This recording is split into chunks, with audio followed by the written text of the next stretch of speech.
Hello అండి అందరికీ. MRO Indumathi part 23.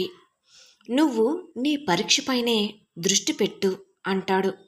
Hari మాటలు విని ఇందుమతి, నిజంగా వస్తున్నావా అన్నయ్య? నాన్న ఒప్పుకుంటాడా మనం వెళ్ళడానికి అని ఇందుమతి ఒక పక్క ఆనందం, మరో పక్క భయంతో అడుగుతుంది.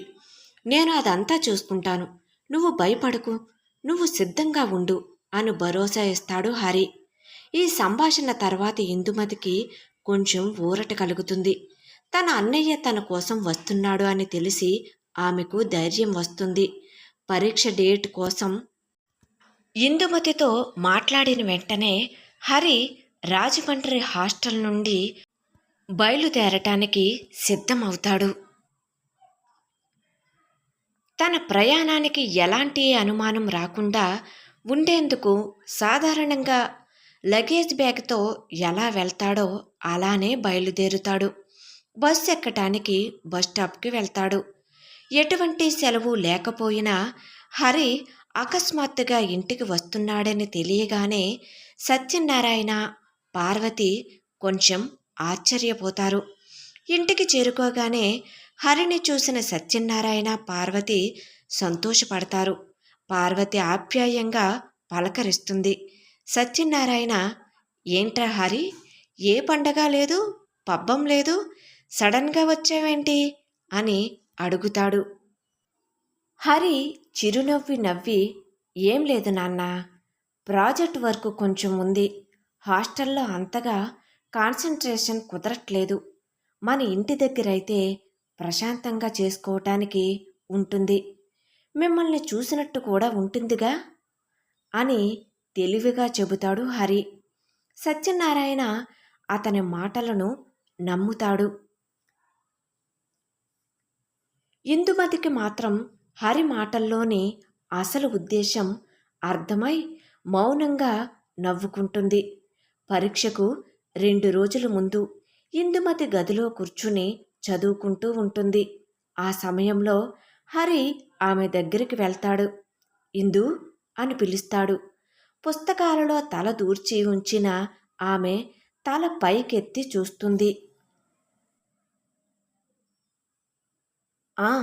అన్నయ్య నువ్వా అని చెప్పి తన ఎదురుగా ఉన్న పుస్తకాన్ని క్లోజ్ చేసి టేబుల్ మీద పెడుతూ, ఇప్పుడు చెప్పన్నయ్య, మనం ఎగ్జామ్ సెంటర్కి ఎలా వెళ్దాం అంటుంది.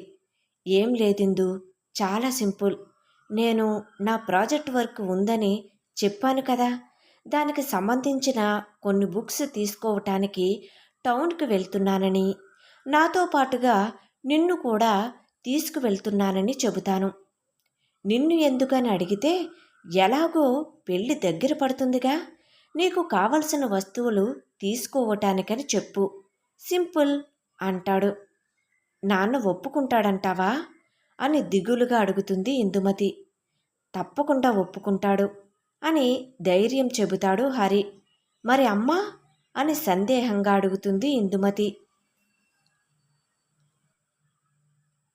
అమ్మకు కూడా ఇదే చెబుదాం, ఇది నీకు లాస్ట్ ఛాన్స్ ఇందు, మనం ఈ రిస్క్ తీసుకోవలసిందే, పరీక్ష పాస్ అయితే అప్పుడు చూద్దాం అని హరి ధైర్యంగా చెప్పటంతో సరే అంటుంది ఇందుమతి. ఇందుమతికి మొదట భయం వేసినా హరి ప్లాన్ విని కొంచెం ధైర్యం తెచ్చుకుంటుంది. ఇది పెద్ద అబద్ధం, కానీ తన కలలను నెరవేర్చుకోవటానికి తప్పదని ఆమెకు అనిపిస్తుంది. ఇప్పుడు ఇద్దరూ కలిసి వారి ప్లాన్ను పకడ్బందీగా అమలు చేయటానికి నిర్ణయించుకుంటారు.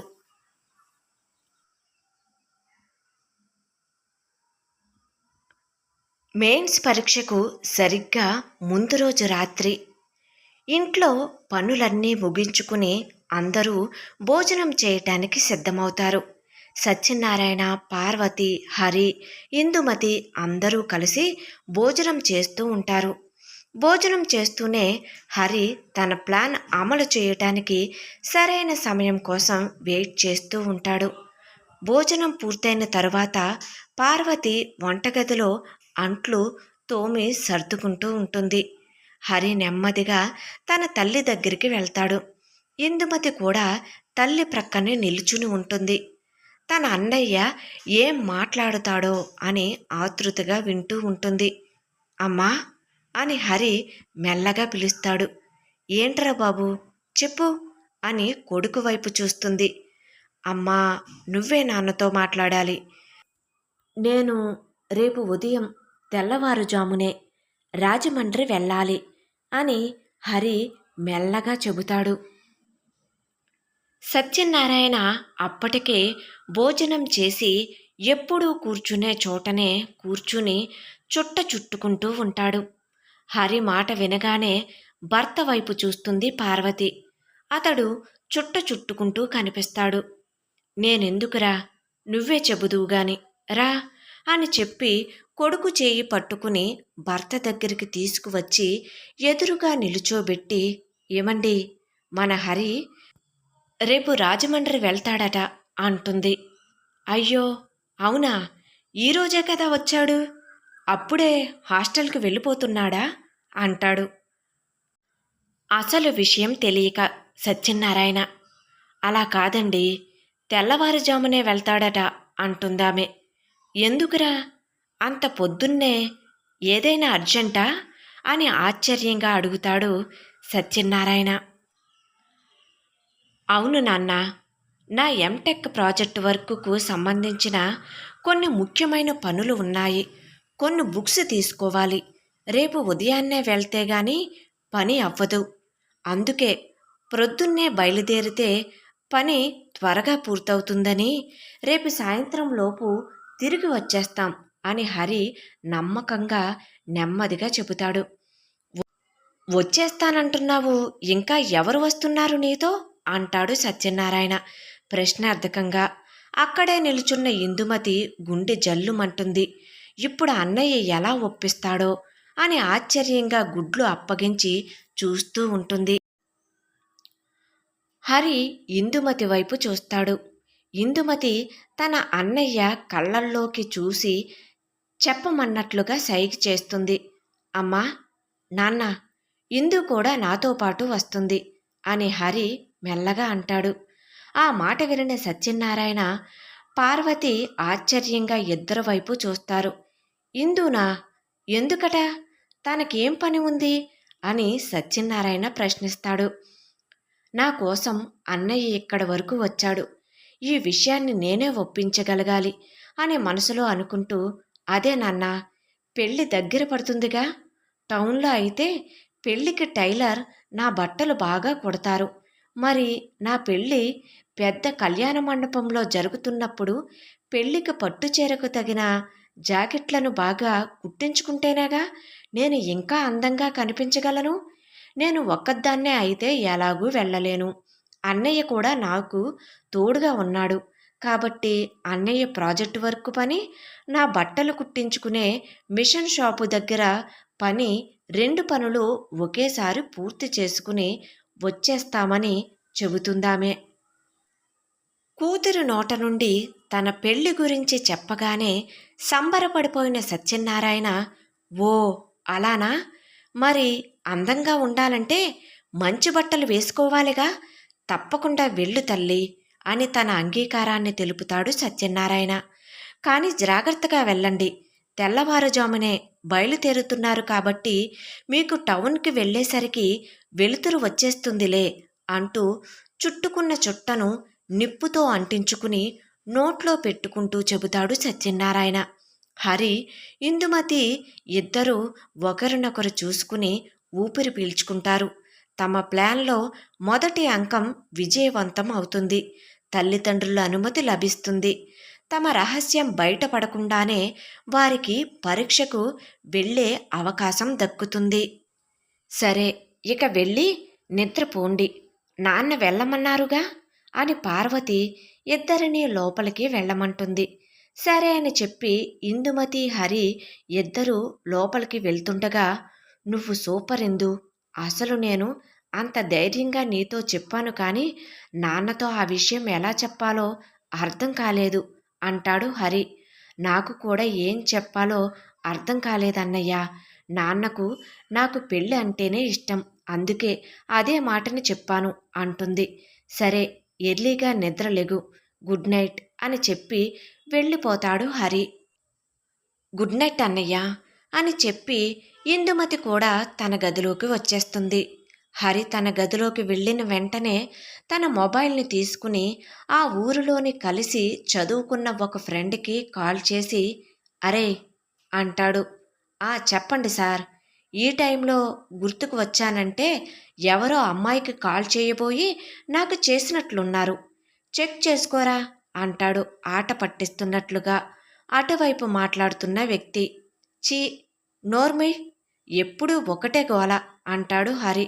ఒరే హరి, నీకేంరా, హ్యాపీగా టౌన్లో చదువుకుంటూ నీ కళ్ళకి బాగా పని చెబుతూ చూపు పెంచుకుంటూ ఉంటున్నావు. మాకు మాత్రం ఈ పల్లెటూరులోనే ఉంటూ మా కళ్ళు మసకబారిపోయాయిరా అంటాడు ఫోన్లో మాట్లాడుతున్న హరి స్నేహితుడు. ఆ మాట వినిన హరి పకపక నవ్వుతాడు. హరి నవ్వటంతో హరి స్నేహితుడు కూడా తాను వేసిన జోక్కి నవ్వుకుంటాడు. హా, చెప్పరా హరి, ఏంటి సంగతులు అంటాడతడు. ఏముందిరా, నాకు చిన్న హెల్ప్ కావాలి అంటాడు హరి. హెల్ప్ ఏంటో చెప్పరా అంటాడతడు. ఏం లేదురా, నాకు రేపు తెల్లవారుజామున నుండి సాయంత్రం వరకు ఒక బైక్ కావాలి, రాజమండ్రి వెళ్ళే పని ఉంది అంటాడు. ఓస్, అంతేగా, నీకు హీరో హోండా దగ్గర నుండి రాయల్ ఎన్ఫీల్డ్ వరకు ఏ బండి కావాలి చెప్పు, తెల్లవారుజామున మీ ఇంటి ముందు ఉంటుంది. మన ఫ్రెండ్స్లో ఒక్కొక్కరికి ఒక్కో బండి ఉంది అని ఉత్సాహంగా చెబుతాడు అతడు. అలా ఏం కాదు కానీ మంచి వర్కింగ్లో ఉన్న బండి ఉంటే చాలు అంటాడు హరి. ఓ అవునా, మొన్ననే మన కర్రి సినిగాడు వ్యవసాయం పనులు చేసుకుంటూ వచ్చిన డబ్బుతో ఫైనాన్స్లో పల్సర్ కొన్నాడు. కొత్త కాబట్టి ప్రాబ్లం ఏమీ ఉండదు అంటాడతడు. ఒరేయ్, మరీ కొత్తదంటే వాడు ఫీల్ అవుతాడేమో అని సందేహంగా అంటాడు హరి. నోరు ముయ్యిరా, ఫ్రెండ్షిప్ కన్నా బండి గొప్పదేంట్రా అని వేదాంతం మాట్లాడతాడు అతడు. వద్దురా బాబు, నువ్వు నీ వేదాంతం. అయితే నేను కాల్ చేసి చెప్పనా కర్రి శ్రీనుగాడికి అంటాడు హరి. అవసరం లేదురా, నేనే కాల్ చేస్తానులే అంటాడతడు. సరేరా, బై అని చెప్పి హరి కాల్ కట్ చేసి నిద్రపోతాడు. ఎంఆర్ఓ ఇందుమతి కథ కొనసాగుతుంది. కథ నచ్చినట్లయితే తప్పకుండా లైక్ చేయండి.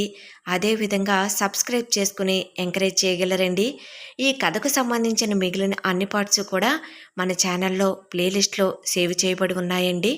ఒకవేళ మీకు ఇంట్రెస్ట్ అయితే కనుక వెళ్ళి చెక్ చేయొచ్చు. Thank you.